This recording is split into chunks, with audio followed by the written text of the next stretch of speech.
नमस्कार साथियों, आप सभी का मेरे YouTube चैनल में स्वागत है। आज से मैं हितोपदेश की श्रृंखला शुरू करने जा रही हूँ। आशा है आपको ये कहानियाँ पसंद आएंगी और आगे की कहानियाँ सुनने के लिए निरंतर मेरे साथ बने रहें। बहुत बहुत धन्यवाद। तो साथियों, आप सभी के सामने प्रस्तुत है हितोपदेश की कहानी। पहली कहानी है मित्रलाभ। पवित्र भागीरथी नदी के किनारे एक समृद्ध और साक्षर नगर पाटलिपुत्र था। किसी समय वहाँ सुदर्शन नाम का राजा राज्य करता था। वह सर्वगुण संपन्न था, साथ ही वह अत्यंत प्रजावत्सल भी था। वह विद्वानों का सम्मान करता और उन्हें दान दक्षिणा देता था। उसके दरबार में विद्वानों का सम्मान था। वे वहाँ आकर शास्त्रार्थ करते थे। एक दिन एक विद्वान ने निम्न श्लोकों को पढ़कर सुनाया। अनेक संशयोच्छेदी परोक्षार्थस्य दर्शकम सर्वस्य लोचन शास्त्रम यस्य नास्यन्ध एव सः यौवनम धन संपत्तिः प्रभुत्वमविवेकिता एकैक्यमनपरनाय किमु यत्र चतुष्टय। अर्थात शास्त्र मनुष्य के नेत्र हैं। इन नेत्रों की दृष्टि से वह वस्तु का वास्तविक ज्ञान ही नहीं, परोक्ष ज्ञान भी कर लेता है। इसके बिना आँखों वाला आदमी भी अंधा होता है। यौवन, धन, आधिपत्य और अविवेक, इनमें से प्रत्येक मनुष्य को पाप के गड्ढे में गिरा सकता है, यानी पतित बना सकता है। ये चारों जिनके पास हैं, वह कौन से पाप के गड्ढे में गिरेगा, इसका अंदाज़ा लगाना कठिन है। राजा सुदर्शन ने जब ये श्लोक सुने तो वे चिंतित हो गए। वे अपने पुत्रों के बारे में सोचने लगे, क्योंकि वे जानते थे कि उनके पुत्र मगध के राजकुमार इन ज्ञान की बातों से सर्वथा अनजान हैं। वे मूर्ख हैं। वे श्रेष्ठ संगत को छोड़कर कुसंगति के शिकार हैं और ज्ञान की सृष्टि से दूर हैं। राजा सुदर्शन के पास संपदा का अटूट भंडार था। कई पीढ़ियां उससे अपना निर्वाह कर सकती थीं। वे यह भी जानते थे कि धन से कोई भी आदमी बड़ा नहीं होता, बड़ा तो गुण से होता है। गुण मेरे पुत्रों में है नहीं। यह भी सच है कि जहाँ का राजा अज्ञानी हो, उस देश की प्रजा का क्या होगा? कुदशा ही होगी। पुत्र पैदा ही ना हो, पैदा होकर मर जाए या मूर्ख निकले, इन तीनों में पहली दो बातें ही अच्छी हैं। यह कितना व्यवहारिक सच है कि पुत्र का ना होना, होकर मर जाना, इसका शोक संताप थोड़ी देर का होता है, लेकिन मूर्ख संतान सारी उम्र दुख देती है, प्रताड़ित करती है। जो पुत्र सुंदर होकर भी मूर्ख हो, उसका कोख में आना ही बुरा है। पुत्र ऐसा हो जो कुल का गौरव बढ़ाए। जो पुत्र दानी, उदार, संघर्षशील, तपस्वी, धन उपार्जक ना हो, उसका जन्म निष्फल है। वे प्राणी अत्यंत सुखी हैं जिनके यहाँ 6 बातें हों: सदैव धन की वर्षा, निरोगिता, प्रेम अमृत वर्षा करने वाली पत्नी, मधुर भाषिणी जीवन संगिनी, आज्ञाकारी पुत्र, अर्थ धर्म काम मोक्ष दिलाने वाली विद्या। इसके अलावा ऋण लेकर परिवार को संकटग्रस्त करने वाला पिता, व्यभिचारिणी माँ, अपने यौवन श्रृंगार में डूबी रहने वाली पत्नी भी शत्रु समान होती है। लंबे चिंतन और सोच के बाद राजा सुदर्शन ने विद्वानों की सभा बुलाई। उसने कहा, सम्माननीय पंडितों, आप में कोई ऐसा पंडित है जो शास्त्रों और धर्म से विमुख मेरे पुत्रों को नीति निपुण बनाकर ज्ञानी बना दे, उनको नवजीवन दे सके। कंचन के सन्निकट रहने से कांच भी मरकतमणि की आभा दे देता है। काले के संग गोरा बैठे तो रंग को नहीं बदल सकता, पर अक्ल जरूर बदल सकती है। उसी तरह पंडितों की संगत से अज्ञानी भी ज्ञानी हो सकता है। तब श्री विष्णु शर्मा नामक पंडित ने विश्वासपूर्वक कहा, राजन, मैं आपके पुत्रों को नीति शास्त्र में निपुण कर ज्ञानी बनाऊंगा। मैं 6 माह का समय लेता हूँ। इन माहों में मैं उन्हें अज्ञान के अंधेरे से बाहर निकाल दूंगा। राजा ने सम्मानपूर्वक कहा, आपके प्रताप से मेरे पुत्र भी उज्जवल और ज्ञानी हो जाएंगे। विष्णु शर्मा ने कहा, चाहे मनुष्य साधनहीन धनहीन हो, पर उसमें बुद्धि का आलोक हो तो वह अपना कार्य पलों में पूरा कर लेता है। वह कैसे? सुनिए। कौआ और कबूतर की कहानी। गोदावरी नदी के किनारे पर पीपल का एक बहुत बड़ा पेड़ था। उस पर कई तरह के पक्षी रहते थे। राजा रात आराम से व्यतीत करते थे। सूर्य की किरणों के साथ वे पक्षी अपनी पेट की आग बुझाने के लिए यत्र तत्र उड़ जाते थे। एक दिन उस पेड़ पर सुबह सुबह लघु पतनक नामक कौआ आ बैठा। उसकी आदत के अनुसार वह इधर उधर ताक झाँक कर रहा था कि उसकी निगाह एक शिकारी पर पड़ी जिसके कंधे पर बड़ा जाल था। उसने घृणा से कहा, यह यमराज सूर्य उगने के साथ कहाँ से आ टपका? यह जरूर कोई अनीति करेगा और अपना जाल फैलाकर पक्षियों को फंसाएगा। बेचारे निरीह निर्दोष पक्षी, यह तो पक्षियों के लिए पूरा यमराज है। कुछ पक्षियों को मारेगा, कुछ को बाजार में बेच आएगा। कौआ उस पर नज़र जमाए बैठा था। कहा भी है कि मृत्यु, कष्ट और विपदा का भय हो तो उसका निराकरण तुरंत कर देना चाहिए। कौआ सजग था।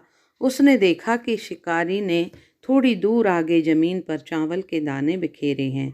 वहां अपना जाल फैला दिया। फिर स्वयं एक पेड़ के मोटे तने की ओट में छुपकर बैठ गया। उस समय कबूतरों का राजा चित्रग्रीव अपने परिवार के कई सदस्यों के साथ आकाश में उड़ रहा था। उसकी निगाह चावल के दानों पर पड़ी। उसके साथियों की नज़रों में भी चावल पर गड़ गईं। एक बुजुर्ग कबूतर ने कहा, कपोतराज, जमीन पर चावलों के दाने पड़े हैं, चलो खाएं।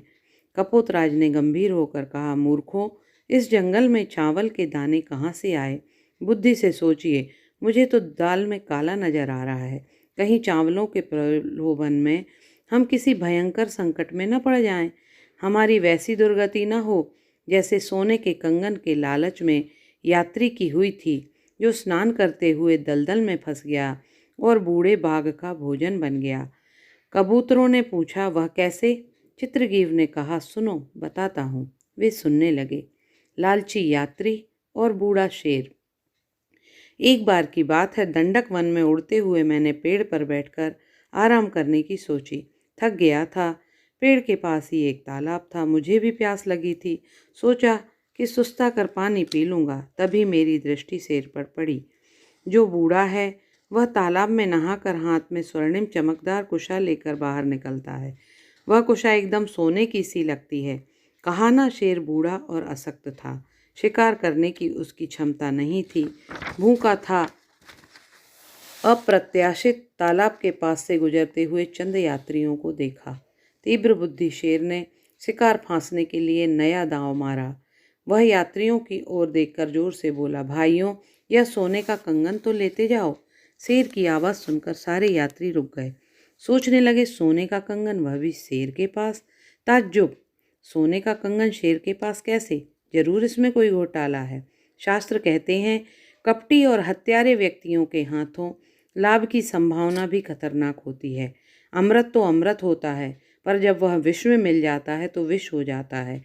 लेकिन धन के उपार्जन में खतरे उठाने ही पड़ते हैं। ऐसा एक यात्री ने सोचा और शेर के पास चला गया। शेर मन ही मन प्रसन्न हुआ। इसके पहले लोग शेर की लंपटता का आभास पाकर आगे बढ़ जाते थे। इस बार शेर का नाटक सफल रहा। यात्री ने शंका प्रकट की, तुम्हारे पास कंगन कहाँ है? शेर ने हाथ फैलाकर कंगन दिखा दिया। लेकिन तुम तो हिंसक हो, तुम्हारा कैसे विश्वास किया जाए? आदमी ने कहा। लालची आदमी प्राय भ्रमित हो जाते हैं। उसे कुशा भी स्वर्ण कंगन सी लगी। शेर ने गंभीर स्वर में कहा, तुम ठीक कहते हो।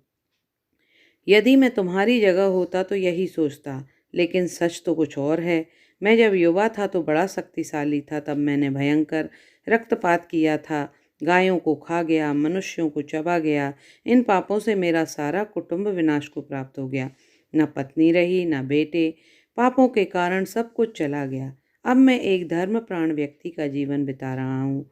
धर्म ही जीवन है, यह मुझे एक धर्मात्मा ने बताया ताकि मैं अपने पापों का प्रायश्चित कर सकूं। अब मैंने हिंसा का परित्याग कर दिया है।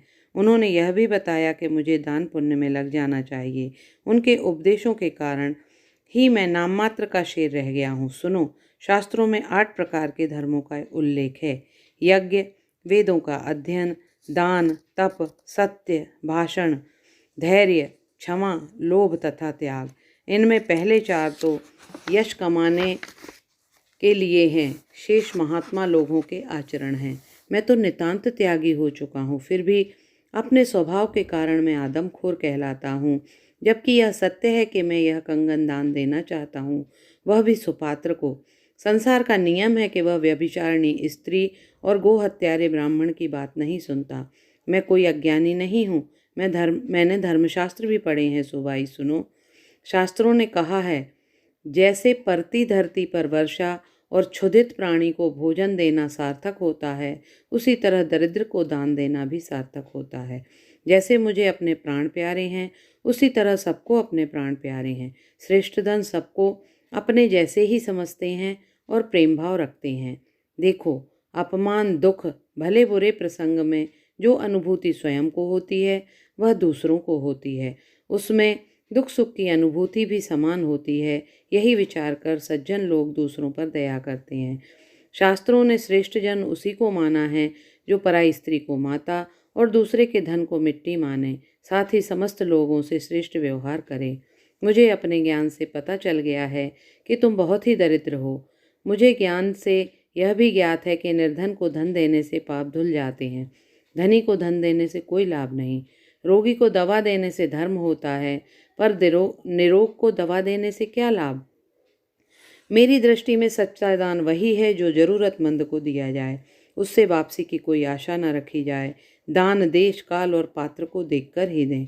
इसलिए मेरी प्रार्थना है कि तुम तालाब में स्नान कर पूजा पाठ करो, फिर इस कंगन को दान में ग्रहण करो। इस दान से मेरे पापों का बोझ कम होगा। मेरे भाई, आत्मीयतापूर्ण बातों में यात्री पूरी तरह फंस गया। यात्री का प्रलोभन बढ़ गया। बहुमूल्य कंगन, वह भी दान में मिलेगा। उसका मन मयूर नाचने लगा। वाह वाह वाह वाह, इस कंगन से उसके कई अपूर्ण कार्य पूरे हो जाएंगे। वह आंतरिक प्रसन्नता में गदगद हो गया। वह तुरंत कपड़े उतार कर तालाब में कूद गया। उसके संगी यात्रियों ने उसे रोका, किंतु वह तो लालच में अंधा था। दरअसल तालाब में ऊपर से तो पानी था, पर नीचे दलदल था।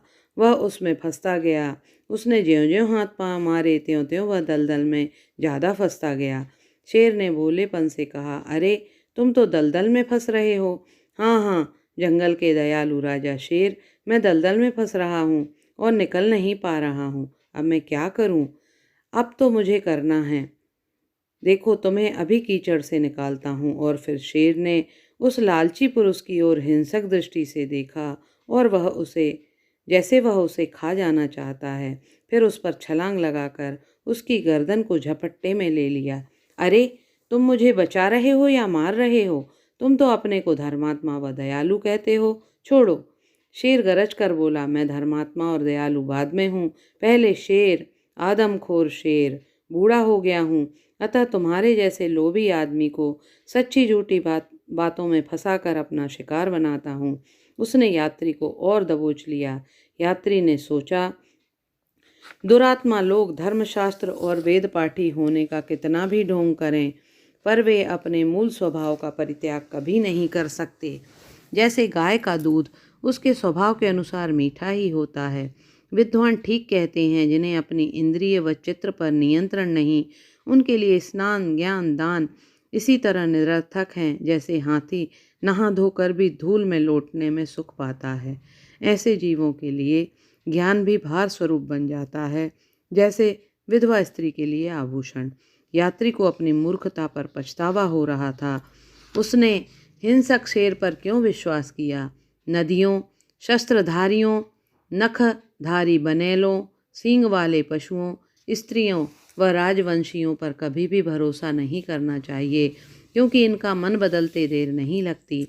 मैं तो भूल गया था कि सबकी परीक्षा उसकी जाति और रक्त के आधार पर की जाती है, न कि उसकी सीखी सिखाई बातों से। उस समय सारे के सारे गुण धरे के धरे रह जाते हैं, जब मनुष्य और पशु अपनी असलियत यानी अपने मूल स्वभाव में आता है। शायद मेरे भाग्य में इसी मृत्यु का संयोग था। चंद्रमा आकाश में विराजता है, वह अंधेरे को मिटाता है, चांदनी बरसाता है, चांद तारों से घिरा रहता है, फिर विधि योग से उसे राहु ग्रस लेता है, उसे ग्रहण लग जाता है। विधाता ने जो भाग्य में लिख दिया, उसे भला कौन मिटा सकता है? यात्री अपने भाग्य का रोना रो रहा था, तभी शेर ने उसे मारकर खाना शुरू कर दिया। आहिस्ता आहिस्ता वह उस लालची यात्री को चट कर गया। कबूतरों के राजा चित्रग्रीव ने कहा, इन्हीं स्थितियों को देखकर मैं कहता हूँ, बिना सोचे विचारे कोई काम नहीं करना चाहिए, क्योंकि जो अन्न अच्छी तरह पक जाता है उसमें विकार पैदा नहीं होता। पढ़े लिखे पुत्र को भी दुख नहीं होता। पतिव्रता नारी कभी अधर्म नहीं करती। संतुष्ट राजा का अधिकारी हानिकारक नहीं होता। सोची समझी बात से कोई नुकसान नहीं होता। ऐसे उपदेशात्मक बातें सुनकर एक कबूतर ने मुंह बिगाड़ते हुए कहा, आप ये कैसे उपदेश दे रहे हैं? बूढ़ों जैसी बातें करने पर या सोचने पर मुसीबत से त्राण नहीं पा सकते। हर बात में यदि नकारात्मक सोचा जाएगा तो खाने के लाले पड़ जाएंगे। संसार में पेट भरने के लिए पग पग पर खतरे उठाने पड़ते हैं। यदि आशंकाओं से विचलित होकर बैठ जाएं तो जीना कठिन हो जाएगा। कहा भी तो है, ईर्ष्यालु, घृणा करने वाले, क्रोधी, असंतुष्ट, संकालु और परजीवी, ये 6 के 6 दुख देने वाले हैं। तब कबूतरों के राजा की बात को तर्कनार करके सब उन अनाज के दानों पर टूट पड़े और जाल में फंस गए। लोभ ऐसी बुरी बला है कि श्रेष्ठ से श्रेष्ठ व ज्ञानी से ज्ञानी लालच में फंस जाते हैं। शास्त्रों ने कहा है कि काम, क्रोध, मोह नाश की जड़ हैं। लालच को कोई रोके तो क्रोध बढ़ जाता है। लालच में आकर स्त्रियां फंस जाती हैं। स्त्रियों के कारण ही काम भावना जन्म लेती है।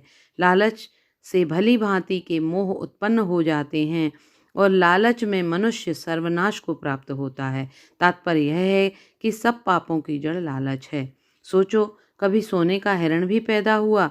इस सत्य को जानकर भी दशरथ नंदन राम भी सोने के हिरण के लालच में फंस गए। कष्ट आना हो तो बड़े बड़े ज्ञानी महात्माओं की बुद्धि भ्रष्ट हो जाती है। कबूतर जाल में फंस गए। शिकारी की चाल सफल हो गई। अपने राजा का कहना न मानकर कबूतरों ने अपने प्राण संकट में डाल लिए। कहते हैं, किसी काम में अगुवाई मत करो।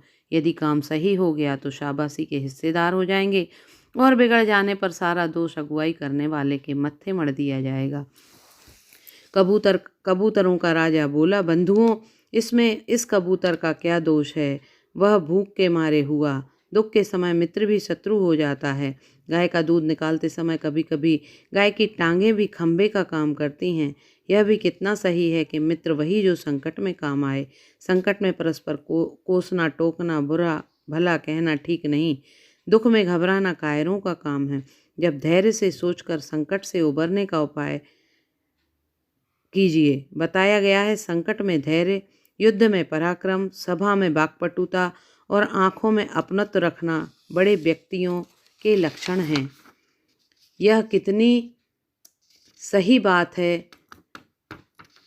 कि धनी होकर जो अपने अतीत को नहीं भूलता वह ही श्रेष्ठ व्यक्ति होता है। जीवन में सुख सुविधाएं प्राप्त करने के लिए अधिक निद्रा, आलस्य, शिथिलता, भय, क्रोध का त्याग करना चाहिए। इस सूत्र को अपना लेना चाहिए कि कल करे सो आज कर, आज करे सो अब। अब कबूतरों की मौत उनके काफ़ी निकट थी। सब सोच रहे थे, मरता क्या नहीं करता। आखिरकार उन्होंने सोचा, इस जाल को लेकर उड़ जाएं अथवा किसी मदमस्त हाथी से इसकी रस्सी बांध दी जाए। कबूतर के राजा ने सबको प्रेरणा दी कि हम क्यों ना हिम्मत को पहचानें। उसने कहा, संकट में धैर्य न छोड़कर अपनी संगठित ताकत को काम में लें। जागो भाइयों, एकता में काफ़ी ताकत होती है। तिनका तिनका बुनकर रस्सी बनता है, बूंद बूंद से सागर बनता है। क्या हम सारे कबूतर मिलकर इस छोटे से जाल को नहीं उड़ा सकते? बोलो। हाँ हाँ, उड़ा सकते हैं, हम में इतना साहस है। सब एक साथ बोले।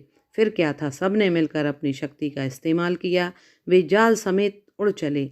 देखते देखते आकाश में काफ़ी ऊंचे चले गए। शिकारी पहले तो हतप्रभ रह गया, फिर वह कबूतरों के साथ साथ दौड़ा। आखिर थक हार कर अपना सर पीटता रह गया। शिकार तो शिकार, अपना जाल भी उसने खो दिया। अब कबूतरों ने अपने राजा से पूछा, श्रीमान, अब हमें क्या करना चाहिए? हमारी चिंताएं बढ़ रही हैं, अभी सोचकर बताता हूँ। राजन, आपने हमें उस शिकारी से बचाकर तो असीम कृपा की। यह भी सिद्ध कर दिया कि आप हमारे सच्चे राजा हैं, जिन्होंने संकट में अपनी प्रजा की रक्षा की। यदि आप चाहते तो हमें छोड़कर मृत्यु के मुख से बचा सकते थे। आपने अपने ज्ञान के कारण हमारा अनुसरण नहीं किया और अब आप आज़ाद हैं, लेकिन आपने हमारा साथ नहीं छोड़ा। हम इस जाल से कैसे मुक्त हों, इसका उपाय बताइए। चित्रग्रीव ने अपने बन से कहा, भाई, दूसरे लोग तो स्वार्थवश एक दूसरे के मददगार बन जाते हैं, मगर माता पिता और मित्र ये तीनों स्वभाव से हितैषी होते हैं। इसलिए मुझे अपने मित्र हिरण्यक की याद आ रही है। वह चूहों का राजा है और गंडक नदी के तट पर स्थित चित्रवन में रहता है। वह हम सबके जाल के बंधन काट सकता है। सब कबूतर जाल को उड़ाकर गंडक नदी के पास स्थित चित्रवन में हिरण्यक के पास पहुंचे। हिरण्यक ऐसे बिल में रहता था जिसके कई रास्ते थे। संकट आ जाने पर वहां से आसानी से भागा जा सकता है। कबूतरों को लगा कि सुरक्षा पूरी और पक्की है। आगे की कहानी जानने के लिए मेरे हितोपदेश कहानी के दूसरे भाग को सुनिएगा। बहुत बहुत धन्यवाद।